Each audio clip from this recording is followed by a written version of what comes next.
संजय राउत का बयान, केंद्र पर लगाया संस्थाओं के गलत इस्तेमाल का आरोप। कहा 10 साल से सिर्फ विपक्ष के खिलाफ लगी हुई है सारी संस्थाएं। नागपुर में माता पिता को याद कर भावुक हुए सीजीआई पीआर गवई। कहा आर्किटेक्ट बनने का था सपना, लेकिन पिता का सपना पूरा करने के लिए चुना वकालत का रास्ता। संविधान से धर्मनिरपेक्ष और समाजवादी शब्द को हटाने की मांग वाले विवाद पर कांग्रेस का हमला। पार्टी ने संघ और बीजेपी पर लगाया संविधान विरोधी होने का आरोप। कहा कभी कामयाब नहीं होंगे बीजेपी के मंसूबे।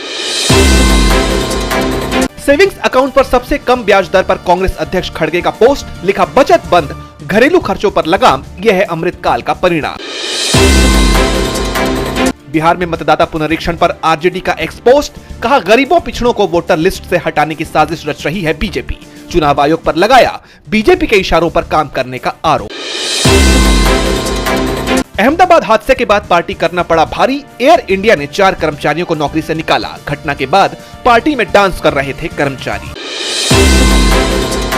कोलकाता लॉ कॉलेज में शोषण का मामला। कॉलेज के गार्ड को किया गया गिरफ्तार। पीड़िता की मेडिकल जांच में शोषण की हुई पुष्टि। उत्तराखंड के कई जिलों में बारिश का अलर्ट। चमोली में बारिश के बाद लैंडस्लाइड। ऋषिकेश बद्रीनाथ हाईवे पर सुबह से बारिश जारी। बेंगलुरु भगदड़ मामले में बड़ी कार्रवाई। आईपीएस अफसरों के निलंबन को केंद्र ने दी मंजूरी। 3 जून को चिन्नास्वामी स्टेडियम के बाहर भगदड़ में गई थी कई लोगों की जान।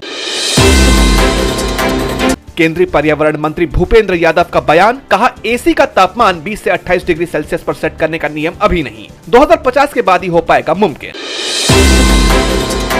चीन में सरकार के खिलाफ बगावत की फूटी चिंगारी। जिनपिंग ने नेवी चीफ और टॉप न्यूक्लियर साइंटिस्ट को किया बर्खास्त। भारत ने बांग्लादेश को दिया बड़ा झटका। जूट के जमीन के रास्ते इंपोर्ट पर लगाई रोक। बांग्लादेश के जूट निर्यातकों के सामने आएगी बड़ी परेशानी।